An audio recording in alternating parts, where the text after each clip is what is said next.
प्यारे दोस्तों नमस्कार, स्वागत है आप सभी लोगों का हमारे YouTube चैनल में। तो देखो प्यारे दोस्तों, आज हम लोग क्या पढ़ने वाले हैं। तो आज हम पढ़ेंगे क्लास 7th सिविक्स का चैप्टर नंबर 2। तो इसका नाम क्या है दोस्तों? इसका नाम है प्रिएम्बल टू द कॉन्स्टिट्यूशन। यानी कि इस चैप्टर में हमें किसके बारे में पढ़ना है?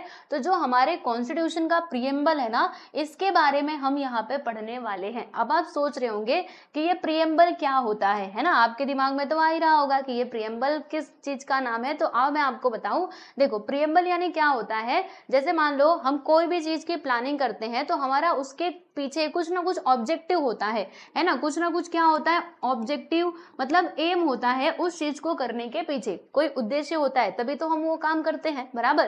ठीक उसी प्रकार से हमारा जो कॉन्स्टिट्यूशन है ना प्यारे दोस्तों, तो कॉन्स्टिट्यूशन का जो उद्देश्य है जिसमें बताया गया है, that is your preamble. Okay, यानी कॉन्स्टिट्यूशन स्टार्ट होने के पहले, मतलब अगर आप ये कॉन्स्टिट्यूशन का प्रिएम्बल देखोगे ना, तो आपको पता चल जाएगा कि हमारे कॉन्स्टिट्यूशन में किन किन मुद्दों को लेकर के चर्चाएं की गई हैं। जैसे मैं आप लोगों को अगर कॉन्स्टिट्यूशन का प्रिएम्बल दिखाना चाहूं तो कुछ ऐसा है हमारे कॉन्स्टिट्यूशन का प्रिएम्बल। ओके, यानी आप समझ सकते हो कि ये क्या है। ये ना हमारे कॉन्स्टिट्यूशन की शॉर्ट में समरी है। क्या है? शॉर्ट में समरी। यानी इसको आप पढ़ोगे ना तो आपको पता लग जाएगा कि हमारे इंडियन कॉन्स्टिट्यूशन में कौन कौन सी चीजों को मुख्यतः स्थान दिया गया है, कौन कौन सी चीजें इसके अंदर इंक्लूड की गई हैं। ये सारी चीजें आपको पता लगेंगी, ठीक है।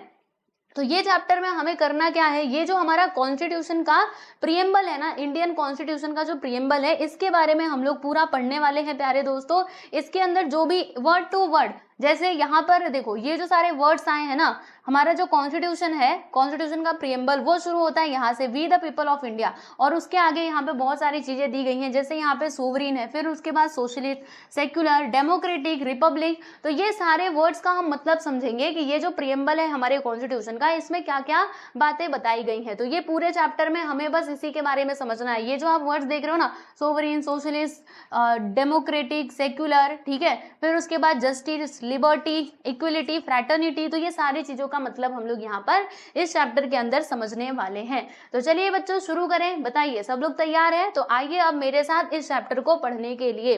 तो देखो दोस्तों, हम लोगों ने क्या पढ़ा था? हम लोगों ने पिछले वाले चैप्टर में कॉन्स्टिट्यूशन के बारे में पढ़ा था कि जो हमारा कॉन्स्टिट्यूशन है वो किस प्रकार से उसकी निर्मित हुई थी, ठीक है। तो अब यहाँ पर हम देखो क्या जानेंगे। देखिए ये सारी चीजें तो हमने देख ली थी। तो basic provision in the law are made after clarifying these objectives. A systematic arrangement of all the aims and objective of a law is the preface to the law. जैसे देखो हम क्या करते हैं, मैं आप लोगों को बताऊं, अभी अभी मैंने आपको बताया था किसके बारे में? ऑब्जेक्टिव।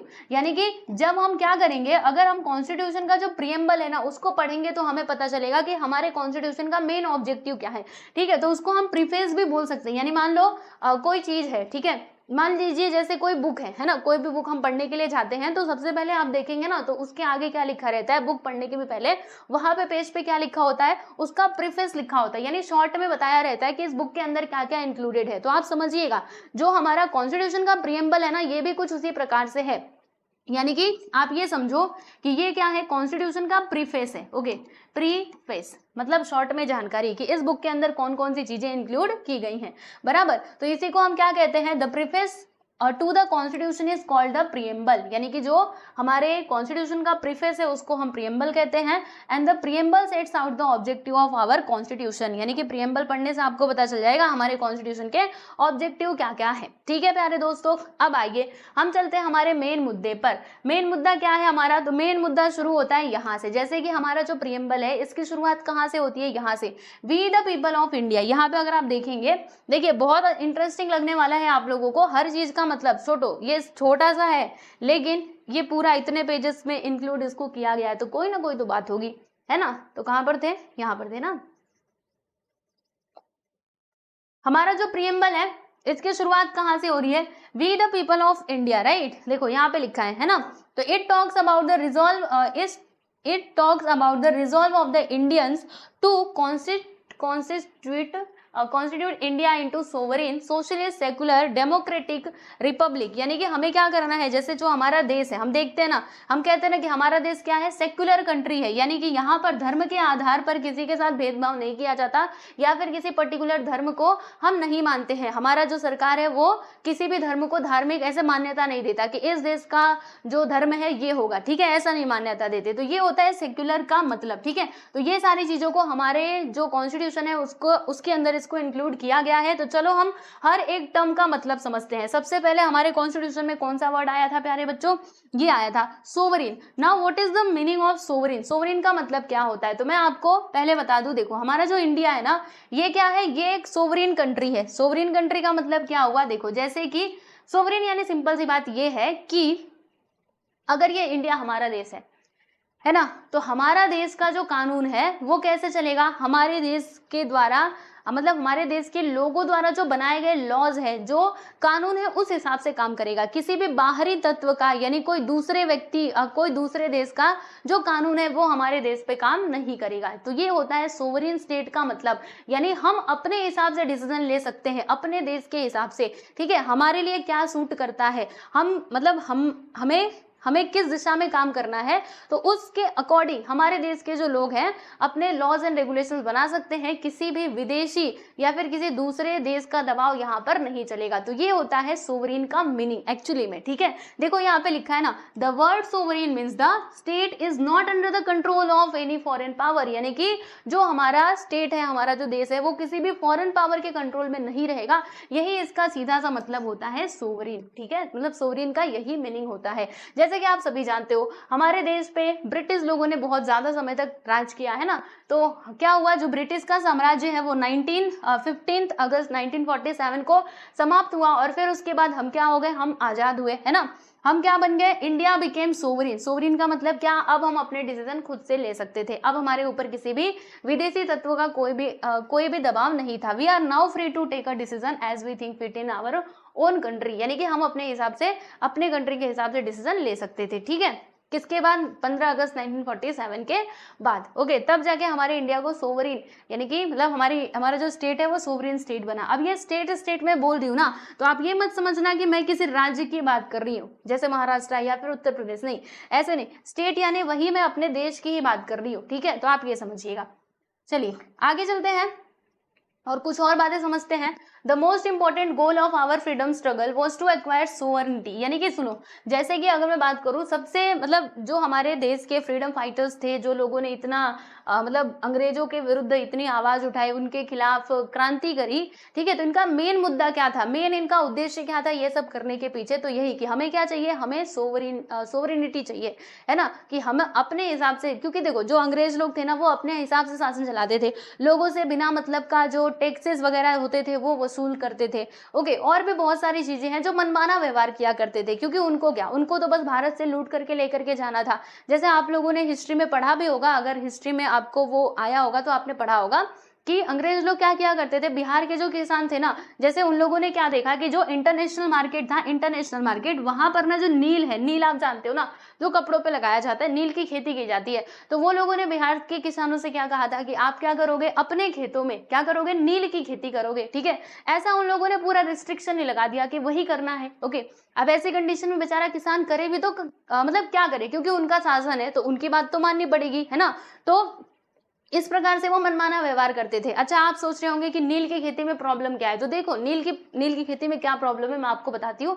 अगर नील की खेती करेंगे ना तो क्या होगा, जो भूमि है उसकी जो फर्टिलिटी है वो कम हो जाती थी कुछ सालों बाद, है ना, मतलब जो किसान की भूमि है वो पूरी बंजर हो जाती थी, तो इसी कारण लोगों को, किसानों को प्रॉब्लम होगी ना फिर आगे चल करके, लेकिन फिर भी अंग्रेज ये सारे काम करवाया करते थे, तो उसके खिलाफ भी आवाज उठी और उसको भी कुछ समय बाद नष्ट किया गया, है ना। तो जो ब्रिटिश लोग थे वो अपने हिसाब से मनमाना व्यवहार करते थे, तो मेन मुद्दा यहाँ पर क्या था उनके खिलाफ जाने का, कि यही हमें क्या चाहिए, हमें ना आजादी चाहिए, हम आपके हिसाब से काम नहीं करेंगे, हमारा देश है, हम अपने हिसाब से काम करेंगे, है ना। तो सोवरेनिटी का मतलब क्या होता है, ultimate authority to govern yourself, यानी कि हम अपने हिसाब से अपने देश पे राज करेंगे, आपका यहाँ पे नहीं चलेगा, ठीक है। देखो डेमोक्रेसी में क्या होता है, अब मैं जरा यहाँ पे देखो डेमोक्रेसी की बात करूंगी। डेमोक्रेसी यानी क्या होता है, लोकतंत्र, है ना, ये जो हमारे कंट्री में है, यहाँ पर क्या होता है, इसमें जो सत्ता है वो देखा जाए तो अल्टीमेटली किसके हाथों में होती है? हमारे हाथों में होती है, क्योंकि हम क्या करते हैं, हम अपने रिप्रेजेंटेटिव को इलेक्ट करते हैं और फिर उनको परमिशन देते हैं कि वो क्या करें, मतलब हम उनको अधिकार देते हैं ना कि आप हमारे बिहाफ पे क्या लो, डिसीजन लो, क्योंकि हमारे द्वारा चुने गए लोग ही पार्लियामेंट में जाते हैं और जाकर के नियम कानून कायदे वो लोग बनाते हैं और हमारे ऊपर राज करते हैं। तो कहीं ना कहीं हम उनको ये अथॉरिटी देते हैं कि वो हमारे बिहाफ में डिसीजन ले। Okay, thus the constitution reflect the principle of popular sovereignty and the government elected by the people makes laws on behalf of the people. ठीक है प्यारे बच्चों, तो ये है किसका मतलब, सोवरेन स्टेट का मतलब। तो आपसे अगर अब कोई पूछे कि सोवरेन स्टेट का मतलब बताइए तो बता सकते हैं ना, सिंपल सी बात है कि हमारा जो देश है वो किसी भी बाहरी यानी कि विदेशी फॉरेन पावर के दबाव में काम नहीं करेगा, हम अपने हिसाब से काम करेंगे, अपने हिसाब से डिसीजन लेंगे, that is the sovereign state. ठीक है, चलो अब उसके बाद यहाँ पे दूसरा शब्द क्या आया था प्यारे बच्चों, हम लोगों ने ये सोवरेन का मतलब समझ लिया, इसको आप अंडरलाइन कर लो। आओ दूसरा मैं कलर बदल लेती हूँ, लो ठीक है। उसके बाद क्या है, सोशलिस्ट। अब ये सोशलिस्ट का मतलब क्या होता है, जो हमारा देश है वो क्या है, वो एक सोशलिस्ट स्टेट है ना। What is the meaning of socialist state? तो सोशलिस्ट स्टेट का मीनिंग ये होता है कि जो अमीर और गरीब है ना प्यारे बच्चों, अमीर और गरीब, ठीक है, इनके बीच में ज्यादा गैप नहीं होगा। गैप नहीं होगा इसका मतलब क्या हुआ, जैसे कि आप सभी लोग जानते होंगे हमारे यहाँ पे इस आधार पे भेदभाव नहीं किया जाता कि तुम गरीब हो ना तो तुम ये कोई सरकार ने रोड बनाई है, ठीक है, या फिर कोई भी पार्क बनाया है, बराबर, अब वहां पे गरीब इंसान भी जा सकता है, अमीर इंसान भी जा सकता है। आप किसी को रोक नहीं सकते कि ये तो बस अमीरों का पार्क है, नहीं आप नहीं आ पाओगे, मतलब आप नहीं आ सकते, आप गरीब हो, ठीक है, आपके पास पैसे नहीं है, ऐसे आप नहीं कर सकते। या फिर जिस रोड पे आप चल रहे हो उस रोड पे कोई अमीर भी चलेगा और गरीब भी चलेगा, दोनों के बीच में कोई गैप नहीं है, ठीक है। तो ये होता है इसका मतलब, यानी कि हम क्या है, सोशलिस्ट स्टेट है। जितने भी, मान लीजिए कोई ट्रेन है, ट्रेन सरकार के द्वारा चलाया जा रहा है, अब ट्रेन में यात्रा करनी है तो गरीब भी यात्रा कर सकता है, अमीर भी कर सकता है ना, चाहे वो किसी भी जाति का हो, धर्म का हो, कोई भी उस ट्रेन के अंदर यात्रा कर सकता है, किसी के ऊपर कोई भी रोक टोक नहीं लगाई गई है। सो ये होता है इसका मतलब, सोशलिस्ट स्टेट का मतलब, यानी अमीरों और गरीबों के बीच में ज्यादा डिफरेंस नहीं होना चाहिए, ज्यादा गैप नहीं होगा, ठीक है, गैप क्या होना चाहिए, minimum. Okay, all have right to over the wealth of the country, यानी कि जो हमारे कंट्री का वेल्थ है, कंट्री जैसे पार्क हो गया, कोई रोड हो गया, या फिर कोई भी मतलब कोई यातायात यानी कि ट्रांसपोर्ट का सिस्टम हो गया, सभी का अधिकार सब पर सेम है। Okay, and it is insured that wealth is not concentrated in the hands of a few people. और सरकार देखो इसका भी ध्यान रखती है कि बस पैसा जो है, ठीक है, वो बस एक ही लोगों के हाथों में ना जाए। जैसे कि मैं आपको बताती हूँ, ठीक है, इसके प्रयास कैसे किया जाते हैं, आप एग्जांपल से समझेंगे ना बहुत अच्छे समझ में आएगा। देखो प्यारे दोस्तों, हमारे यहाँ पर क्या है, टैक्स का सिस्टम है, हमारे यहाँ नहीं हर जगह टैक्स का सिस्टम है, ठीक है। तो अब टैक्स का जो नियम है ना वो कैसा है, मैं आपको आज बताऊं। देखो टैक्स क्या होता है कि हर कोई भरता है ना, हमारे देश का प्रत्येक नागरिक क्या करता है, टैक्स भरता है। लेकिन अब सरकार ने जो टैक्सेस के रेट है ना, कभी 5% होता है, कभी 8% होता है, कभी 5%, 8% तो नहीं होता, ठीक है, 5%, फिर उसके बाद 18%, ऐसे करके यहाँ पे टैक्सेस के क्या होते हैं, रेट होते हैं। तो जानते हैं आप लोग, जिसकी इनकम जिस हिसाब से रहती है ना, उस हिसाब से जो सरकार है वो टैक्सेस लगाती है। ओके, अगर किसी की इनकम कम है तो उसको कम टैक्स देना पड़ेगा, अगर किसी की इनकम बहुत ज्यादा है तो उसको ज्यादा टैक्स देना पड़ेगा, है ना। ऐसा करने से हुआ क्या कि दोनों के बीच का जो बैलेंस है ना वो यहाँ पे बना रहेगा, ठीक है। तो हमारी सरकार इसके लिए ही प्रयास करती है। या फिर ऐसा वो सिस्टम अगर लगा दे कि चाहे तुम 10 रुपया कमा रहे हो, चाहे तुम 100 रुपये कमा रहे हो, चाहे तुम 1000 रुपये कमा रहे हो, आप सभी को बराबर बराबर टैक्स देना पड़ेगा, ठीक है। सोचो ना, एक व्यक्ति 100 रुपये कमा रहा है, एक व्यक्ति 1000, ठीक है, और एक व्यक्ति मान लेते हैं कि 10,000 कमा रहा है। अब सरकार ने ये नियम लगा दिया इक्वलिटी का कि सबको समान टैक्स देना है। ओके, आप लोगों को सभी को मान लेते हैं 50 रुपया टैक्स है, ठीक है, तो सभी को 50 रुपया क्या करना है, टैक्स भरना है। तो क्या होगा, ये जो बेचारा 100 रुपये कमा रहा है इसका तो 50 रुपया टैक्स भरने में ही चला जाएगा, और ये जो 1000 कमा रहा है तो इसका 50 रुपये जाएगा, तो भी इसके पास 950 रुपये बचेगा, है ना। और ये जब 50 देगा, बाप रे, इसके पास तो इतना पैसा बच जाएगा, 9,950 रुपए। तो बताओ इसमें फायदे में कौन है, ये वाला तो फायदे में हो गया, ये बेचारा नुकसान में चला गया। तो अगर ऐसा टैक्स वाला सिस्टम रहेगा हमारे देश में तो क्या होगा, जो अमीर है और अमीर होते जाएंगे और जो गरीब है वो और गरीब होते जाएंगे। बेचारा सोचो ना, 100 रुपये कमा रहा है, आपने 50 रुपये तो टैक्स ले लिए, और ये देखो ये 10,000 कमा रहा है तो आपने इससे भी 50 रुपये लिए, ये तो गलत बात हो गई। ये जितना कमा रहा है उसके हिसाब से आपको टैक्स लेना चाहिए। अगर ये 10,000 कमा रहा है तो आपको उस हिसाब से टैक्स लेना चाहिए। ओके, समझ में आया, यानी इसके बराबर। ओके, तो ये बात होती है जो मैं आपको यहाँ पे बता रही थी कि अमीर और गरीब लोगों के बीच में ज़्यादा जो गैप है वो नहीं होना चाहिए, ठीक है। तो सरकार इसके लिए भी प्रयास करती है। ये जो मैंने आपको टैक्स का सिस्टम समझाया, इसको भी मतलब वो भी इसी के अंदर आता है कि जो जितना कमाएगा उस हिसाब से उसको टैक्स देना पड़ेगा। अगर ज़्यादा पैसे कमा रहे हो तो ज़्यादा टैक्स दो, कम कमा रहे हो तो कम टैक्स दो। इससे क्या होगा, गरीब और अमीर के बीच में ज़्यादा गैप नहीं होगा, है ना। अमीर और ज़्यादा अमीर और गरीब और ज़्यादा गरीब नहीं बनेंगे, ठीक है। क्लियर हुआ। तो ये याद रखिएगा कि हमारा इंडिया क्या है, एक सोशलिस्ट स्टेट है। चलो, तो अब नेक्स्ट हम यहाँ पर बात करते हैं, सोशलिस्ट का मीनिंग हमने समझ लिया है। अब हम बात करेंगे यहाँ पे सेक्युलर की। Now what is the meaning of secular, दिख रहा है ना, वैसे तो थोड़ा और बड़ा कर देती, ठीक है। देखो, अब हमारा इंडिया क्या है प्यारे बच्चों, सेक्युलर स्टेट, सेक्युलर कंट्री है। कैसे सेक्युलर कंट्री है, इसका मतलब क्या होता है, सेक्युलर का मतलब क्या होता है, तो वही होता है जो मैंने आपको अभी अभी पीछे बताया भी था कि देखो हमारा जो भारत देश है, ठीक है, इसका कोई पर्टिकुलर रिलीजन नहीं है कि हमारा भारत ये रिलीजन का है, ऐसा हम नहीं कहते। मतलब हमारा जो नेशनल है, हमारा जो देश है, यहाँ पे एक किसी धर्म को मान्यता नहीं दी गई है, क्योंकि हम जानते हैं हमारे देश में सभी धर्मों को मानने वाले लोग रहते हैं, है ना। तो हम क्या करते हैं, सभी धर्मों का समान रूप से आदर करते हैं, सम्मान करते हैं, हमारी सरकारें भी सम्मान करती हैं, है ना। ऐसा तो नहीं होता कि अगर कोई किसी और का मतलब बस एक ही धर्म के लोगों को सरकारी ऑफिसर्स में काम दी जाएगी, जो सरकारी दफ्तर है वहां पे बस इसी धर्म के लोगों को काम दिया जाएगा, ऐसा भेदभाव नहीं होता है। सभी के लिए जो नियम कानून है वो सेम रहते हैं, ठीक है। सब कोई भी जा सकता है, जिसके अंदर भी कैपेबिलिटी है वो जाकर के सरकारी ऑफिस में काम कर सकता है, ओके, बिना किसी भेदभाव के हम यहाँ पे रहते हैं। तो वो होता है सेकुलर स्टेट का मतलब, यानी सभी धर्मों को समान रूप से वैल्यू करना। The preamble states secularism as one of our goals in a secular state. All religions are considered as equal. मतलब सारे के सारे जो religions हैं उनको इक्वल माना जाता है, उनके धर्म के आधार पर किसी के साथ भेदभाव नहीं किया जाता, ठीक है। देखो, जो मैंने आपको बताया कि no one religion is considered to be a state religion, हमारे देश का कोई पर्टिकुलर रिलीजन नहीं है ना।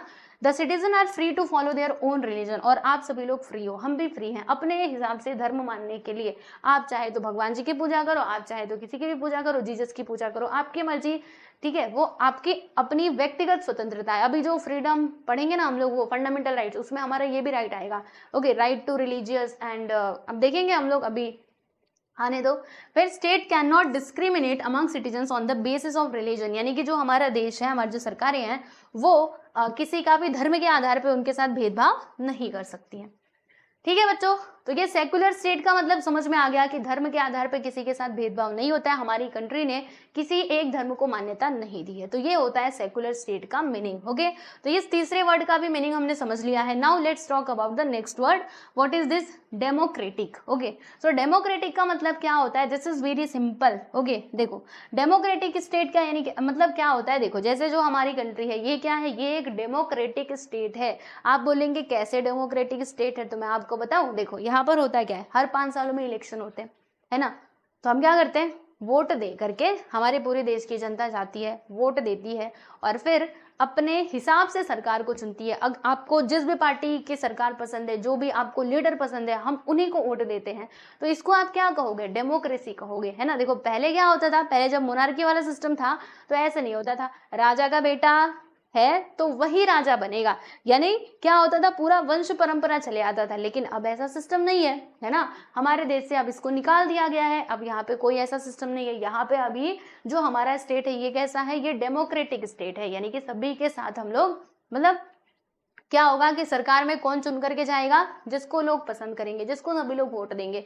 यानी हम यहाँ पर क्या बोल सकते हैं कि इनडायरेक्टली जो सत्ता है ना, जो एडमिनिस्ट्रेशन है, वो किसके हाथों में है, हमारे हाथों में, कॉमन पीपल के हाथों में, है ना। इसीलिए आपने देखा होगा कि जो लीडर लोग होते हैं ना, वो कभी ऐसी बात नहीं बोलते हैं जिससे जनता को दुख लगे और उनके भावनाओं को ठेस पहुंचे, है ना। वो हमेशा ऐसी, क्योंकि आप सोचिए ना, जब आप उनको, लोगों को खुश करके रखोगे तभी तो वो चुन करके आपको भेजेंगे। इसीलिए जो लीडर्स हैं, आप देखिएगा उनके जो भाषण होते हैं ना, मतलब वो बहुत सोच समझ करके उनको बोलना होता है, क्योंकि एक बात, कोई भी एक बात उन्होंने ऐसी उल्टी सीधी बोल दी तो उनके बहुत सारे वोट जो है वो कैंसिल हो जाएंगे। इसलिए वो बहुत सोच समझ करके कहीं पर भी भाषण देना होता है तो देते हैं, ठीक है।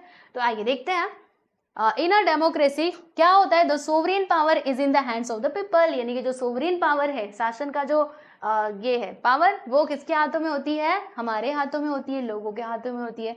Government makes decision and draws up policies in keeping with the people's wishes, यानी कि जो गवर्नमेंट है वो क्या करती है? वो पॉलिसीज बनाती है या फिर कोई भी डिसीजन लेती है तो वो लोगों की जो विशेज हैं, ठीक है, लोगों की जो नीड्स हैं उनको ध्यान में रखती है। Government has to take important financial, social and other decision to promote common welfare, और जो गवर्नमेंट होती है कोई भी अगर वो डिसीजन लेती है सोशल, फाइनेंशियल या फिर कोई भी चीज, तो वो उसका मेन मुद्दा क्या रहता है कि जो लोगों की भलाई है ना उससे रिलेटेड हो, ठीक है, हर काम में क्या हो? लोगों का भला हो। All the people are not able to, अब सुनना बड़े ध्यान से, है ना।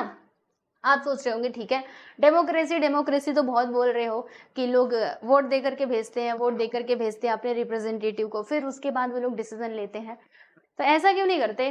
कैसा कि जब हमें ही चुनना है, हमें ही, मतलब हम कह रहे हैं कि हम डिसीजन लेते हैं, हम डिसीजन लेते हैं, तो एक काम करते हैं ना कि सब लोग इकट्ठा हो जाते हैं, ओके, और फिर हम क्या करेंगे, वहाँ पे जो भी बातचीत रहेगी करेंगे और जो भी डिसीजन लेना रहेगा वो हम ले लेंगे, है ना। ऐसा आप लोग सोच रहे होंगे, तो एक बात बताऊं आपको, क्या हम एक दिन इकट्ठे होंगे? है ना, सारे लोग एक दिन इकट्ठे हो सकते हैं, 2 दिन इकट्ठे हो सकते हैं, पर आप बोलोगे रोज रोज इकट्ठे हो जाएं, ऐसा पॉसिबल नहीं है, सबको अपना अपना काम होता है ना। तो इसी कारण बस ये जो डेमोक्रेटिक सिस्टम है ना ये लाया गया है कि रोज रोज तो लोग इकट्ठा नहीं हो सकते, इसीलिए लोगों को लोग क्या करते हैं, अपने द्वारा एक प्रतिनिधि, एक इलेक्टेड मेंबर चुन करके भेज देते हैं कि जाओ आप हमारे बिहाफ में डिसीजन जो लेना है वो लेना, कोई भी परेशानी रहती है हम उनको बता देते हैं, फिर वो जाकर के पार्लियामेंट में उस चीज को रखते हैं और उसके बाद से डिसीजन लिए जाते हैं और फिर अच्छे डेवलपमेंट के काम हो पाते हैं। समझ में आया? तो वही बात है कि सारे के सारे जो लोग हैं वो एक साथ इकट्ठा नहीं हो सकते, है ना, और फिर वो ऐसे डिसीजन थोड़े ना ले सकते डे टू डे बेसिस पे। तो इसी कारणवश क्या होता है कि इलेक्शंस जो है वो फिक्स पीरियड पे, यानी कि हर 5 साल पे कंडक्ट होते हैं और लोग क्या करते हैं, अपने इलेक्टेड, अपने द्वारा जो रिप्रेजेंटेटिव है उनको चुनते हैं, ठीक है। दिस रिप्रेजेंटेटिव क्या करते हैं, वो कॉन्स्टिट्यूशन के हिसाब से काम करते हैं पार्लियामेंट के अंदर, और जो भी लॉज या फिर जो भी चीजें करनी रहती है वो करते हैं, ठीक है। वो डिसीजन लेते हैं, they take decision for the entire population as per the procedure laid down by the constitution, यानी कि वो क्या करते हैं, वो डिसीजन भी लेते हैं लोगों की भलाई के लिए, जो भी हमारे कॉन्स्टिट्यूशन में मेंशन किया गया है उसके अकॉर्डिंगली ही उनको काम करना पड़ता है। अब ऐसा थोड़े ना कि लोगों ने आपको चुन करके भेज दिया तो आप अपनी मनमानी करोगे, ऐसा नहीं होता है, ठीक है। वो क्या करते हैं, वो लोगों की भलाई के लिए कॉन्स्टिट्यूशन के हिसाब से काम करते हैं, जो भी चीजें सही होती हैं उसको लेकर के, ठीक है। समझ में आ गया आप सभी लोगों को? तो ये था आपका क्या था, डेमोक्रेटिक स्टेट। मेरे ख्याल से अब तो समझ में आ गया होगा। Now let's talk about next word which is Republic. Now what is the meaning of Republic?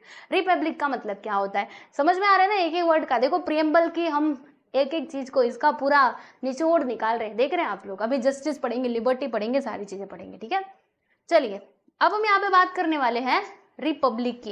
Republic का मीनिंग क्या होता है जानते हैं आप सभी लोग? जैसे मान लो किसी को बनाना है प्रधानमंत्री, ठीक है, तो अब वो प्रधानमंत्री हो या फिर राष्ट्रपति हो या फिर कोई गवर्नर हो, राज्यपाल हो, है ना, तो ये कैसे बनाए जाते हैं हमारे देश के अंदर? बोलो कैसे बनाए जाते हैं? तो इलेक्शन के थ्रू बनाए जाते हैं। ऐसा नहीं होता कि अगर आप प्रधानमंत्री के बेटे हो तो अगले बार, मतलब जब बड़े हो जाओगे तो आप ही प्रधानमंत्री बनोगे, है ना। प्रधानमंत्री का बेटा प्रधानमंत्री, हमारे यहाँ पे ये सिस्टम नहीं है। अगर उसको सब लोग सपोर्ट करेंगे, वोट उसके फेवर में जाएगा, तब वो प्रधानमंत्री बन सकता है या फिर कोई राष्ट्रपति या फिर राज्यपाल बन सकता है ना। लेकिन आप सोचो कि अगर वो उस घर में, राजघराने में जन्म ले लिया तो बस ये बन गया राजा, मतलब बन गया मुख्यमंत्री या फिर कोई भी मंत्री, तो ऐसे नहीं होता है ना, हमारे यहाँ पे वो सिस्टम नहीं है। तो इसका मतलब यही होता है रिपब्लिक, यानी कि along with being a democracy we are republic, ठीक है। हम क्या है, रिपब्लिक है। All public position in a republic are elected by the people. जितने भी पब्लिक पोजीशंस हैं, ओके, तो ये लोग क्या करते हैं, लोग चुन करके उसको भेजते हैं, ठीक है। No public position is occupied on the basis of, देखो यहाँ पे बहुत इंपॉर्टेंट वर्ड है, हेरिडिटरी सक्सेशन, यानी कि आप अगर राजा के, मतलब मंत्री जी के घर में पैदा हो गए, मंत्री जी के बेटे हो, तो अगले मंत्री आप बनोगे, इसकी कोई गारंटी नहीं है। इसके लिए आपको जनता के दिलों में जगह बनानी पड़ेगी, अच्छे काम करने पड़ेंगे, तभी लोग आपको पसंद करेंगे और आपको चुन करके भेजेंगे। समझ में आ रहा है आप सभी लोगों को, है ना, क्योंकि जो अच्छा काम करेगा वो खुद ही दिख जाएगा, तो लोग उसको अगली बार चुनेंगे ना। तो वही है कि अगर आप हेरिडिटरी यानी वंश से यहाँ पे कुछ नहीं होता, ओके, आपको उस काबिल बनना पड़ेगा और तभी आप चुन करके जा सकते हो।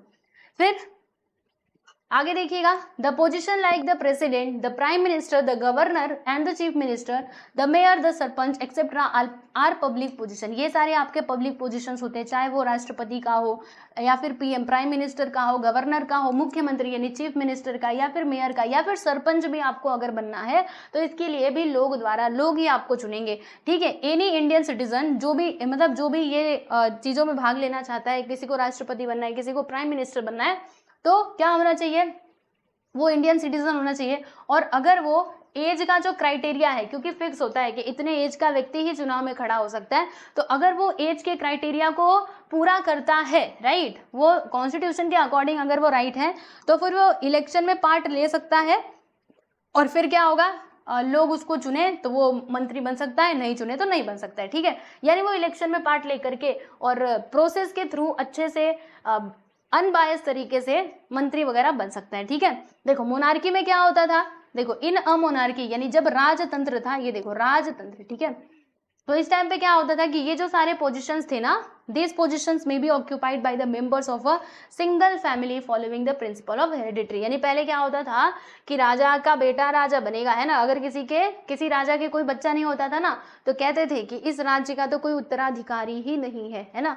और जब किसी राजा का बेटा हो जाए बहुत दिनों के बाद, तब लोग बहुत खुश होते थे, वाह वाह हमारे राज्य को कौन मिल गया, उत्तराधिकारी मिल गया, क्योंकि राजा का बेटा ही राजा बनता था। जब किसी राजा का बेटा नहीं होता था तो वही सोचते रहते थे हमारे बाद अब ये राज्य का कार्यभार कौन संभालेगा, इसी में बड़ा वो टेंशन में रहते थे। लेकिन अब ये सारी टेंशन खत्म हो चुकी है, अब कोई टेंशन नहीं, तुम नहीं तो आएंगे, बहुत सारे लीडर्स आएंगे। ठीक है, ऐसे, ठीक है, किसी भी जाति का धर्म का हो, कोई भी इलेक्शन में खड़ा हो सकता है, किसी के साथ भेदभाव नहीं किया जा सकता, है ना। हम देखते हैं ना हमारे पार्लियामेंट में महिलाएं भी होती हैं और पुरुष भी होते हैं, इसके अलावा हिंदू भी होते हैं, मुस्लिम भी होते हैं, किसी भी जाति के हो, किसी भी धर्म के हो, स्त्री हो या फिर पुरुष हो, सब लोग जाते हैं। ठीक है, वहां पर जिनको भी जनता चुन करके भेजती है। द प्रियम्बल हैज गारंटीड, क्या गारंटी दिया है कि the Indian citizen the 3 values of, अब देखो, अब यहाँ तक देखो प्यारे दोस्तों, हम लोगों ने ये रिपब्लिक पढ़ लिया, देखो सोवरेन पढ़ा, सोशलिस्ट पढ़ा, सेकुलर पढ़ा, डेमोक्रेटिक भी देख लिया एंड रिपब्लिक भी देख लिया। अब उसके बाद जो हमारा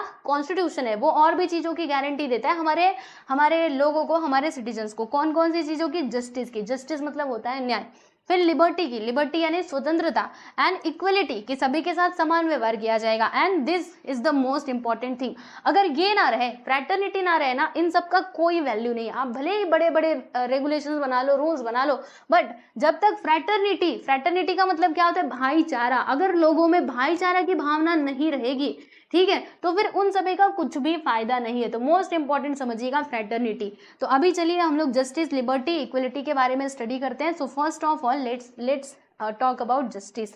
okay, now what is justice. Justice क्या होता है प्यारे दोस्तों, जस्टिस तो यही बात है कि किसी के साथ अन्याय ना हो, सबके साथ न्याय हो। ठीक है, जैसे मान लो किसी ने कोई अपराध नहीं किया, ओके, मतलब कोई इंसान है, उसको झूठ मूठ का ऐसे किसी भी केस में फंसा दिया गया कि इसने ही वो क्राइम किया था, बराबर। तो अब ऐसे कंडीशन में क्या होगा कि उस व्यक्ति को न्याय मिलना चाहिए। न्याय उसको कब मिलेगा, जब उसको कोर्ट सारे सबूत मांगे और सबूत अगर उसके पक्ष में ना हो तो वो उसको बरी कर दे। तो इस कंडीशन में क्या हुआ, उस व्यक्ति को हमने क्या मतलब उसके साथ क्या हुआ है, न्याय हुआ है ना। तो वही बात है कि हमारे कॉन्स्टिट्यूशन ने इस बात का भी ध्यान रखा है कि किसी के साथ भी अन्याय नहीं होना चाहिए। ठीक है, तो जस्टिस इंप्लाइज क्या होता है, जस्टिस का मतलब रिमूवल ऑफ इनजस्टिस, यानी अन्याय ना हो किसी के साथ। ठीक है, सभी को अपॉर्चुनिटी दिए जाए अपने प्रोग्रेस के लिए, है ना। क्योंकि अगर आप किसी के साथ अन्याय करोगे, मतलब आपने गलत तरीके से किसी के साथ इनजस्टिस करके उसको जेल में डाल दिया, तो बताना वो तो बेचारा उसने कुछ किया भी नहीं था, कुछ उसका गुनाह नहीं था, फिर भी उसको जेल में डाल दिया, तो इससे क्या हो रहा है, उसकी प्रोग्रेस में बाधा आ रही है। अब वो आगे अपना जीवन कैसे जिए बताओ। ठीक है, तो यही सारी बातें होती हैं।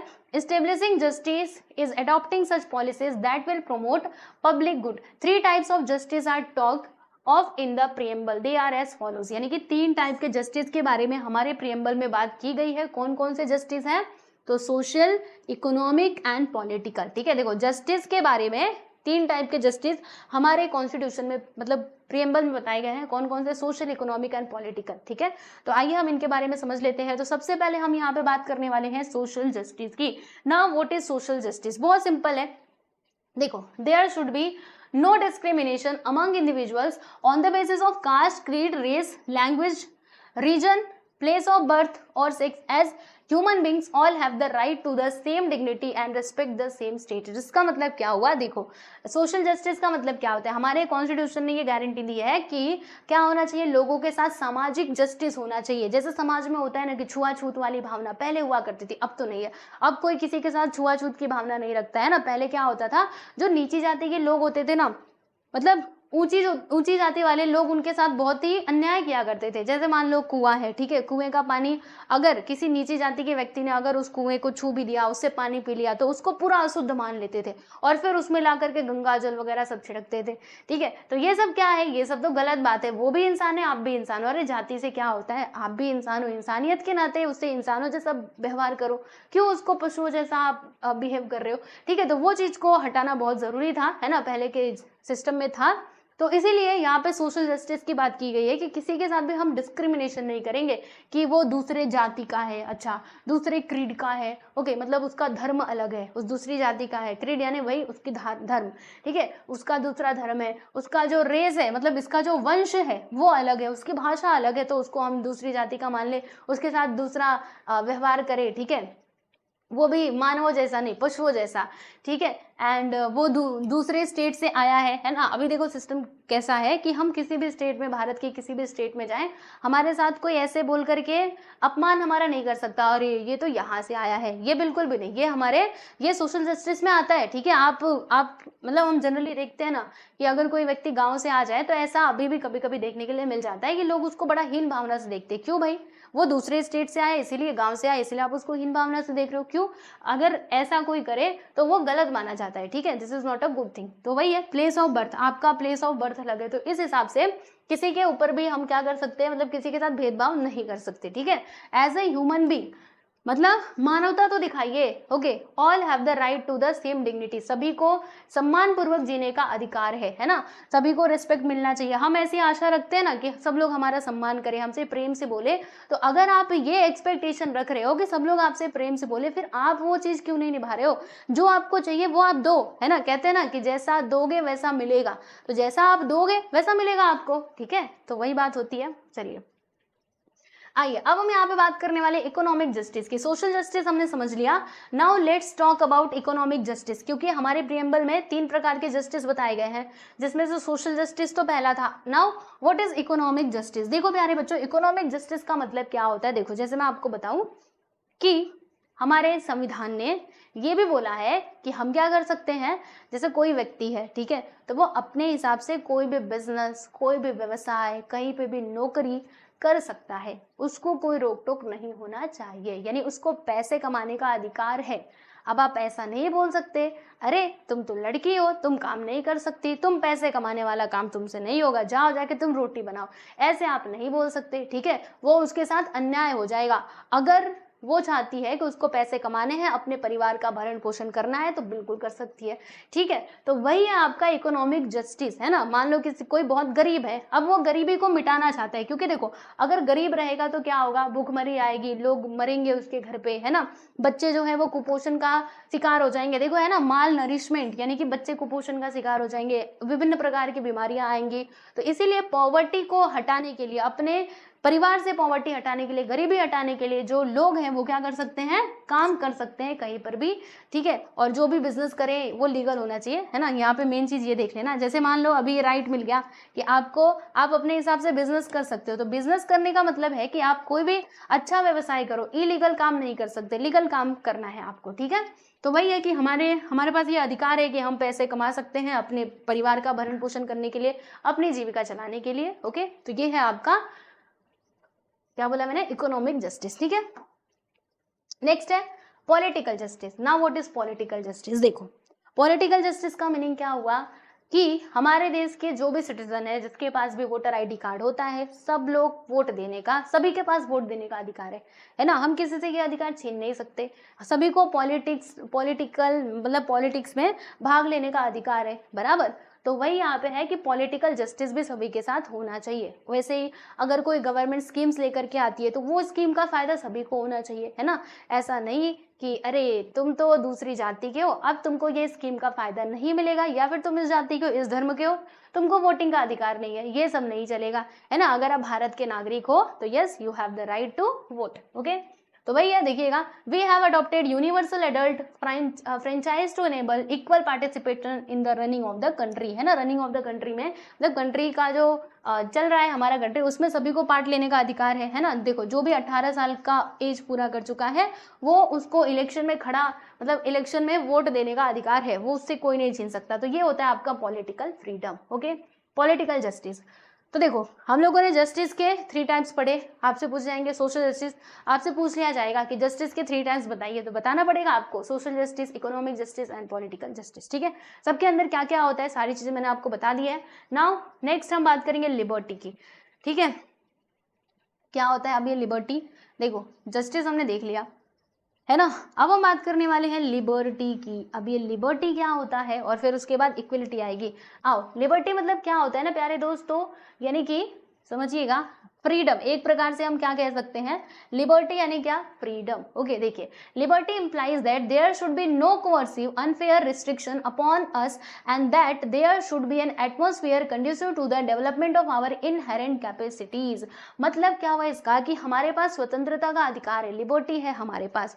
जैसे कि मान लो कि कोई आपसे ऐसे नहीं बोल सकता कि तुम्हें तो इसी जगह पे रहना है, अब तुम यहाँ से हिल नहीं सकते, तुम कहीं जा नहीं सकते। ठीक है, आपको कोई एक जगह रोक करके नहीं रख सकता, क्योंकि वो आपका अधिकार है, आपकी मर्जी, आप चाहे भारत के किसी भी कोने में जा सकते हो, कहीं पर भी जा सकते हो। ठीक है, तो वही है कि लिबर्टी का मतलब यही है, स्वतंत्रता का अधिकार। हमारे पास स्वतंत्रता का अधिकार है। ठीक है, तो देखो, अभी मैं आप लोगों को एक बात बताऊं, जैसे कि हमारी जो सरकार है ना, वो हमारे जो राइट्स है, जो हमारे कॉन्स्टिट्यूशन ने हमको दिए हैं, उनको प्रोटेक्ट करने के लिए उसकी तरफ वो काम भी करती हैं। जैसे मान लो सभी के पास जीने का अधिकार है, बिल्कुल है कि नहीं।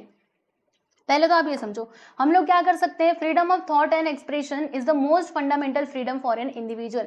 यानी हम अपने हिसाब से क्या कर सकते हैं, अपना जो विचार है उसको हम व्यक्त कर सकते हैं। जैसे कि अगर मान लो किसी सरकार को हमने चुन करके भेजा है, किसी भी गवर्नमेंट को, अब वो अपना काम ठीक से मान लो अच्छे से कर रही है, तो हम उसके बारे में अच्छा अच्छा बोलेंगे। और अगर वो काम अच्छे से, कोई काम ठीक से नहीं कर रही है, तो हम उनके बारे में बोल सकते हैं कि इन्होंने ये काम अच्छे से नहीं किया, ये 5 सालों में, ये 2 सालों में इन्होंने तो कुछ किया ही नहीं, हम ऐसे बोल सकते हैं। ये आपको बोलने का अधिकार है। ठीक है, आपको कोई रोकेगा नहीं, क्योंकि हमारे अगर कोई गलत काम कर रहा है तो आपको, अगर उसके खिलाफ बोलोगे नहीं तो फिर कैसे, मतलब उसमें फिर कुछ सुधार ही नहीं आएगा ना, और वो वैसे ही चलता रहेगा सिस्टम। इसीलिए यहाँ पर हमारे कॉन्स्टिट्यूशन ने हमें ये अधिकार दिया है कि हम अपना जो अभिव्यक्ति की स्वतंत्रता हमारे पास है, यानी फ्रीडम ऑफ एक्सप्रेशन, हम अपने विचार एक्सप्रेस कर सकते हैं। ठीक है, वी हैव राइट। समझ में आया। Everyone is free to express their own views and opinions. ठीक है, हर कोई अपना व्यूज और जो ओपिनियन है वो व्यक्त कर सकता है। Okay, a give and take ideas enhances the spirit of. अच्छा, इससे क्या होता है, जब ऐसा सब लोग करते हैं तो इससे क्या होगा, और हमारे समाज के अंदर कोऑपरेशन आएगा, सहयोग की भावना आएगी, है ना। वरना आप सभी को रोक करके रखो कि आप, अभी यह सरकार है ना, इसके खिलाफ कोई भी बोले बस उसको जेल में पकड़ करके डाल देना। उन्होंने बस अगर चूं भी करी, कुछ भी बोला, तो बस उसको जेल में डालना है। तो अगर ये वाला सिस्टम होता तो फिर क्या होता, मतलब तब तो पूरा सिस्टम ही खराब हो जाता। ओके, तो वो सारी चीजें यहाँ पर हमारे यहाँ पर नहीं है। ओके, चलिए बच्चों, अब यहाँ पे कुछ और बातें करते हैं, समझिएगा। देखिए, कहाँ गया, यहाँ तक तो मैंने आपको बता दिया।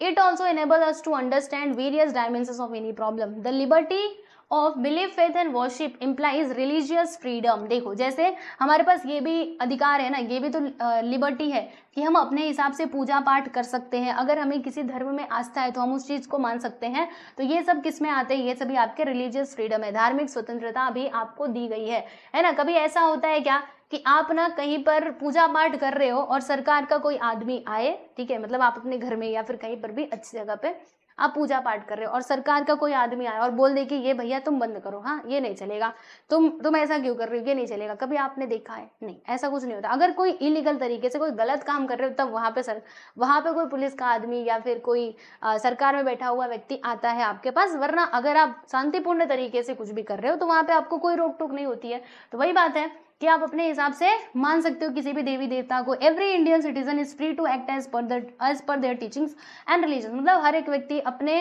रिलीजन के हिसाब से क्या कर सकता है, मतलब मान सकता है, उसको कोई रोकने टोकने वाला नहीं है। It implies the freedom of celebrating the festivals and the freedom of faith and worship, यानी आप अपने हिसाब से 30 त्यौहार भी मना सकते हो। अगर होली का त्यौहार आया है तो मनाइए, कोई आपको नहीं रोकेगा। दिवाली आई है ना, तो दिवाली भी मनाओ मजे से, है ना, रंगोली बनाओ, दीप जलाओ, ठीक है, पटाखे फोड़ना चाहते हो वो भी फोड़ो, आपको ये अधिकार है, आप अपने हिसाब से अपने 30 त्यौहार मनाओगे, है ना, कौन रोकेगा आपको, बताओ। ठीक है, तो अगर ये सारी, अगर कोई रिस्ट्रिक्शन आपके ऊपर लगाता है कि नहीं इस बार तो होली कोई मनाएगा ही नहीं, तो ये तो गलत बात हो जाएगी। ठीक है, तो वो हमारे कॉन्स्टिट्यूशन ने बोला है कि अगर आपके 30 त्यौहार आते हैं तो आप मनाइए अपने हिसाब से, कोई नहीं रोकेगा आपको। ठीक है, तो ये सारी चीजें हैं यहाँ पर। तो ये हो गया लिबर्टी के अंदर। अब हम बात करेंगे यहाँ पर किसकी, इक्वलिटी की। देख रहे हो, ये जस्टिस हमने देखा, लिबर्टी देखा। Now let's talk about equality. What is equality? तो इक्वलिटी का मतलब क्या होता है? इक्वलिटी यानी ये होता है प्यारे बच्चों, समानता, यानी सभी के साथ समान रूप से व्यवहार करना है, इसको हम समता भी बोल सकते हैं। तो the preamble guarantees the Indian citizens and equality of status of opportunity, यानी कि सभी को समान रूप से अवसर दिया जाएगा।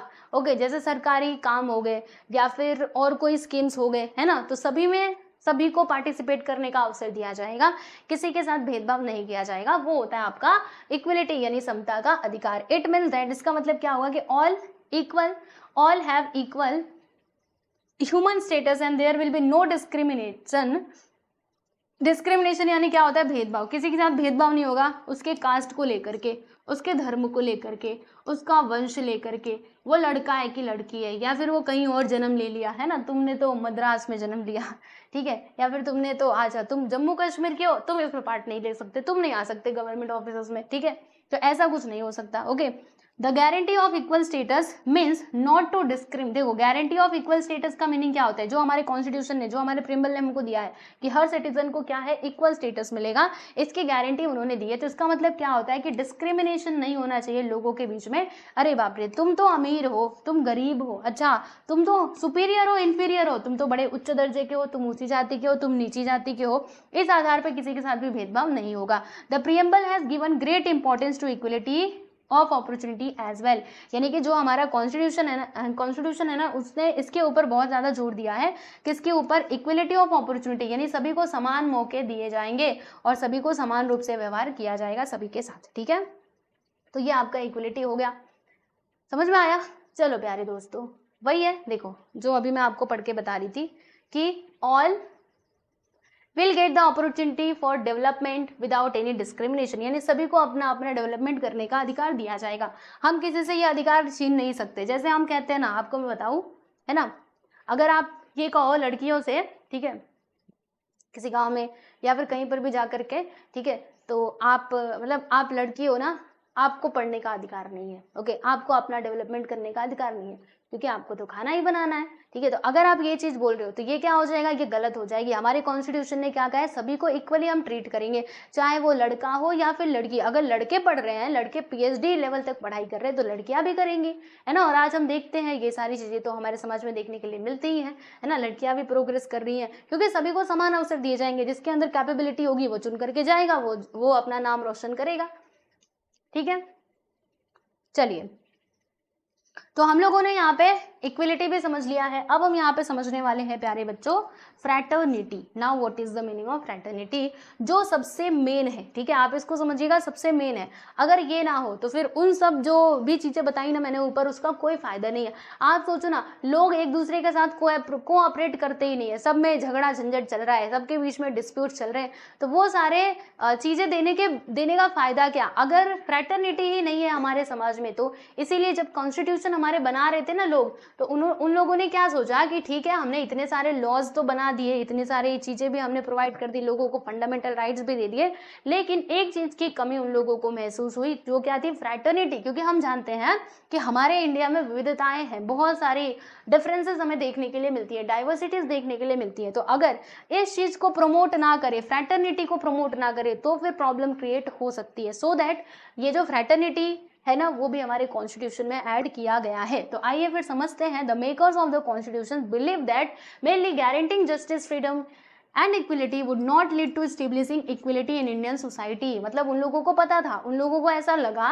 कि हम ये सारी चीजें दे दे, जस्टिस दे दे, फ्रीडम दे दे, इक्वलिटी दे दे, लेकिन फिर भी इससे हमारे इंडियन सोसाइटी में इक्वलिटी नहीं आ सकती, ठीक है।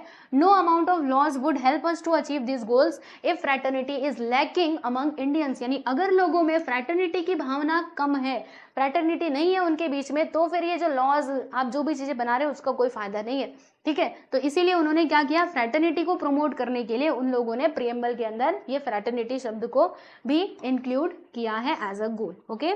फ्रैटर्निटी का मतलब क्या होता है, वी फीलिंग, यानी हम सब एक है, हम सब भाई भाई, हम कहते हैं ना कि हम सब भारतीय क्या है, भाई और बहन है। क्यों कहते हैं भाई, वही फ्रैटर्निटी का सिद्धांत, भाईचारा है ना, भाईचारा हम दिखाते हैं। It creates a feeling of empathy, people become more understanding towards each other's problems and needs, ठीक है। फ्रैटर्निटी के कारण, भाईचारे के कारण ही क्या होता है, लोग एक दूसरे की भावनाओं को समझते हैं, ठीक है। एज अ ह्यूमन उनके साथ वो बिहेव करते हैं, बराबर, ओके। कहते हैं ना अगर किसी के साथ कुछ गलत हो रहा है तो उसको कहते हैं ठीक है, तो इसने तेरे साथ जो किया किया, लेकिन यार मानवता के नाते, इंसानियत के नाते तो तू जरा सोच, ऐसे कहते हैं ना, तो वही इंसानियत की तरह बिहेव करना। Fraternity is closely related to human dignity, यानी जो फ्रैटर्निटी है ना प्यारे बच्चों, वो किससे रिलेटेड है, वो काफी ज्यादा पास में है किसके, डिग्निटी के, ह्यूमन की डिग्निटी। डिग्निटी का मतलब क्या होता है, गरिमा, यानी कि हम कहते हैं ना कि हर एक व्यक्ति का क्या होता है, अपना एक सम्मान होता है, ओके। जैसे आप क्या सोचते हो, आप सोचते हो ना कि कोई हमारी बेइज्जती ना करे, हमसे सब लोग प्रेम पूर्वक बात करें, है ना। अगर हमारे मतलब टीचर्स हमसे कुछ पूछ रहे हैं तो हम उसका बहुत अच्छे से जवाब दें, हमारी वाहवाही हो। हम ऐसा सोचते हैं ना, हम ऐसा सोचते हैं क्या कि हम खड़े हुए टीचर को बताने के लिए, अब हम जवाब नहीं दे पाए तो सारे बच्चे हमारे ऊपर हंस रहे हैं, ये हंसेंगे तो आपको अच्छा लगेगा, बताना जरा, नहीं अच्छा लगेगा ना। तो वही बात है कि गरिमा जो है, हर एक व्यक्ति की अपनी गरिमा होती है। तो ये फ्रैटर्निटी और ये जो डिग्निटी है ना, दोनों एक दूसरे से इंटरकनेक्टेड है, हम जरूर बोल सकते हैं। सोचो ना, अगर आप सभी लोगों में, जैसे आपके अपने दोस्तों के साथ व्यवहार बहुत अच्छे हैं, आप लोग अपने दोस्तों को भाई बहन की तरह ट्रीट करते हो, भाई जैसा मानते हो, तो क्या होगा, अगर आप क्वेश्चन बताने के लिए क्लास में अपने खड़े भी हुए, तो अगर आपको कोई सवाल नहीं आया ना, तो सारे बच्चे हंसेंगे नहीं आप पर, ठीक है, वो शांति से सुनते रहेंगे, ओके। लेकिन वही आप सबसे झगड़ा बना करके रखते हो, किसी के साथ बोलते नहीं हो, तो क्या होगा, जब आप खड़े हो गए क्वेश्चन बताने के लिए, अगर आपको नहीं आया तो फिर सारे बच्चे आपके ऊपर हंसेंगे। इससे क्या होगा, आपकी जो डिग्निटी है, आपकी जो गरिमा है, उसको ठेस पहुंचेगी। तो है कि नहीं इंटरकनेक्टेड। अगर लोगों के बीच में फ्रैटर्निटी की भावना रहेगी ना, तो वो लोग खुद ही क्या करेंगे, एक दूसरे का सम्मान करेंगे, एक दूसरे को समझेंगे एज अ ह्यूमन, ठीक है। तो human dignity implies equal respect to individual as human being, है ना, ह्यूमन बींग के जैसा उनके साथ क्या होना चाहिए, हर एक इंडिविजुअल के साथ प्रॉपरली व्यवहार होना चाहिए। It does not depend upon the, मतलब ये जो डिग्निटी है ना, ह्यूमन की डिग्निटी, वो इसके ऊपर डिपेंड नहीं करती वो कौन से जाति का है, कौन से धर्म का है, कौन से कास्ट का है, कौन सा लड़का है कि लड़की है, कौन सी भाषा बोलते हैं, इसके ऊपर वो डिपेंड नहीं करता, ठीक है। Just as we would like to be treated with dignity and respect by others, we should also treat, जैसे हम चाहते हैं कि सब लोग हमारे साथ प्रेम पूर्वक बात करें, हमारा सम्मान करें, हमारे ऐसे बीच बाजार में कहीं पे हमारी बेइज्जती ना हो जाए, तो उसी प्रकार से हमें दूसरों के साथ भी बिहेव करना चाहिए, है ना। हम किसी के सम्मान को ठेस नहीं पहुंचा सकते। तो ये कब होगा, कब लोगों में ये चीज आएगी, जब लोगों में बंधुता की भावना रहेगी, फ्रैटर्निटी रहेगी, तब, ठीक है।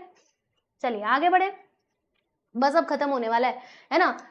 तो वही सारी चीजें यहाँ पे दी गई थी। देखो हमारे प्रियम्बल के अंदर जितने भी वर्ड्स है, सभी का मतलब मैंने आपको बता दिया है। Sovereign, socialist, secular, democratic, Republic, justice, social justice, economic and political, liberty, equality, fraternity, ठीक है। तो सारी चीजें हमने यहाँ पे समझ ली है प्यारे बच्चों, आप देख सकते हो, है ना। तो when every individual respect another and honours their freedom and right, dignity of individual will get established, यानी कि सब लोग क्या करेंगे, जब एक दूसरे का सम्मान करेंगे, प्रेम पूर्वक व्यवहार करेंगे, तो अपने आप ही समाज के अंदर जो डिग्निटी है, ठीक है, वो सबकी, मतलब सबकी गरिमा का लोग खुद ही ध्यान रखने लगेंगे, है ना। इससे क्या होगा, एटमॉस्फेयर बहुत अच्छा बनेगा, है ना। अपने आप ही बंधुता, भाईचारे की भावना आ जाएगी। The task of bringing about a new society based on the values of justice and equality will be facilitate the preamble to the constitution of India guide us to this very good, ठीक है। तो ये सारे goals थे हमारे preamble के प्यारे दोस्तों, जो मैंने आप लोगों को यहाँ पर बताए हैं। आई होप सो कि समझ में आ गया होगा, ठीक है। तो ये था हमारा प्रियम्बल, देख रहे हो हमारा कॉन्स्टिट्यूशन इतना छोटा मोटा नहीं है, देख रहे हो, ये इसका प्रीफेस है। अभी इसके अंदर बहुत सारे आर्टिकल्स हैं, बहुत सारी चीजें दी गई हैं, हमारे फंडामेंटल राइट्स हैं, फिर डायरेक्टिव प्रिंसिपल्स हैं, यानी सरकार को भी लोगों के साथ किस प्रकार से बिहेव करना चाहिए, ये सारी चीजें भी वहाँ पे मेंशन की गई हैं, ठीक है। तो हमारे संविधान को बहुत सोच समझ करके बनाया गया। हमने देखा था ना कि हमारा संविधान बना है 2 साल 11 महीने और 17 दिन में, ठीक है। तो इतने अगर टाइम लगे हैं उसको बनाने में, तो उसमें जरूर कुछ ना कुछ अच्छी बात होगी, जरूर कुछ ना कुछ विशेष बात होगी, है ना। तो ये सारी बातें होती हैं। तो यहाँ पर हमारा ये जो प्रियम्बल वाला चैप्टर है ये होता है फिनिश्ड। अभी नेक्स्ट चैप्टर यानी कि चैप्टर नंबर 3 में हम क्या देखेंगे, कैरेक्टरिस्टिक्स, यानी कि जो हमारा कॉन्स्टिट्यूशन है ना, इसके कुछ विशेषताएं हम देखेंगे, ठीक है। तो चलिए प्यारे बच्चों, आज के लिए बस इतना ही। और सुनो, ये वीडियो आपको कैसा लगा, सारी चीजें समझ आई कि नहीं, मुझे आप सभी लोग प्यारा सा कमेंट करके बताएंगे जरूर, ठीक है। इसी बात पे जाओ और जाकर के कमेंट करो, बताओ सब कुछ समझ आया कि नहीं, ठीक है। और क्वेश्चन आंसर के वीडियोस भी मिल जाएंगे आपको, प्लेलिस्ट में जाकर के देख लेना, और ज्योग्राफी भी कंप्लीटेड है, ठीक है। चलिए, तो आज के लिए इतना ही, मिलते हैं नेक्स्ट वीडियो में। सभी को नमस्ते।